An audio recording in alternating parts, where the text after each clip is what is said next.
So, Bruce Goose. If you guys follow me on social media, you know what Bruce means to me. He's the love of my life. Brad knows this, where he falls on the totem pole. Bruce had cancer 3 years ago, and it's called mast cell tumors, and they're small. They're the size of peas.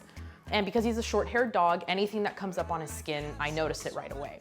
So it's a really intense surgery. Bruce was, high as a kite on painkillers. He was literally out cold for 3 days. He couldn't use his legs, he was literally out for 3 days. So it was really, really hard on him. It was really hard on Brad and I. Once we had that experience, I said, never again. I will never put my dog through that again.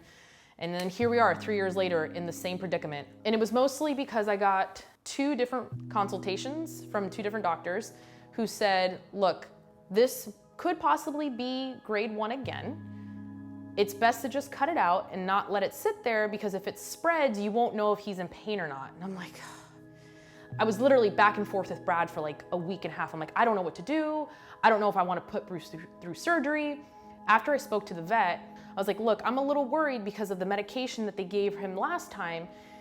And she read through the medication and she was like, okay. She goes, I know exactly what happened and the dosage was a little off, so we're just gonna change it, he'll be fine. So here we are, I dropped him off in the morning and Brad and I are off to go pick him up post-surgery. And I'm really nervous to see what this scar looks like, because the other 2 were pretty brutal. All right guys, this is the hardest part, is getting Bruce in the car. Because where the incisions are placed, it's on his back and on his legs, so that's where you usually kind of grab your dog and pick them up. So I don't know how groggy he'll be, but I'm excited to get my Bruce Goose home. The Blvd Animal Hospital. These people are basically like family to me. I actually went to high school with one of the girls, Amber, and I went to middle school with another girl, Myra. And I'm there so often, whether it's because I have 3 dogs or because every time I find a dog out in the street, I bring it there to get scanned to see if it has a chip. Every vet that comes into the room to see your dog, sits down on the floor with your dog. So my dogs never get nervous when they're going to the vet. That's a good indication that they don't mind going there if they're not in the car having a panic attack as you pull into the parking lot. My dogs are always excited to go see the vets, which is obviously a great indication that they're well taken care of when I'm not there.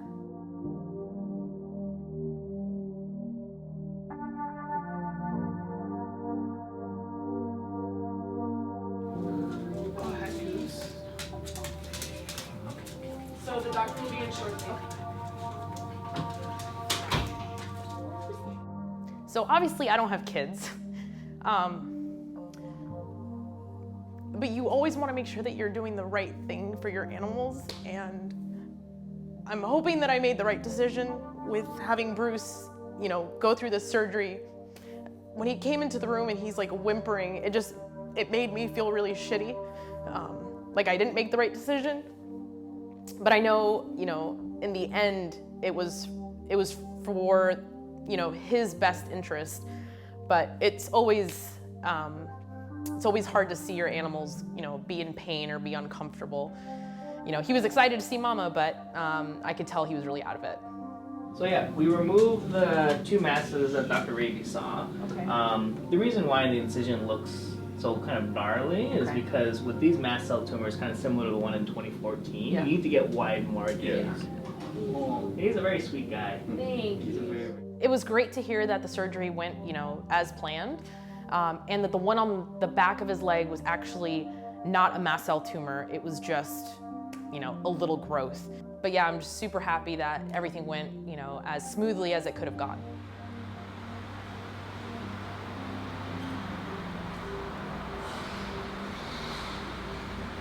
Brad went and grabbed the car and backed it right into the doors of the VCA-USLA Animal Hospital, and we put Bruce in the car and we drove home. The only crappy thing is that at 5:30 in the afternoon, there's traffic. So we were kind of stuck in the car for a little bit longer than we'd like to be, but Bruce, we brought his little bed, he was laid out, he was pretty much comfortable the entire ride. He wasn't squeamish at all.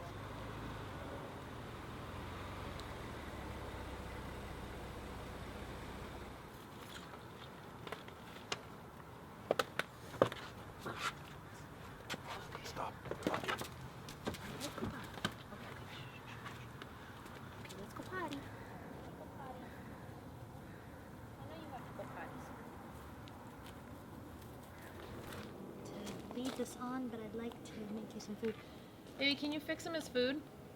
He's been on a keto diet, and that just consists of raw beef, whole eggs, green beans, and Shannon from Quest was nice enough to hook me up with their nutritionist, basically revisited that diet for Bruce.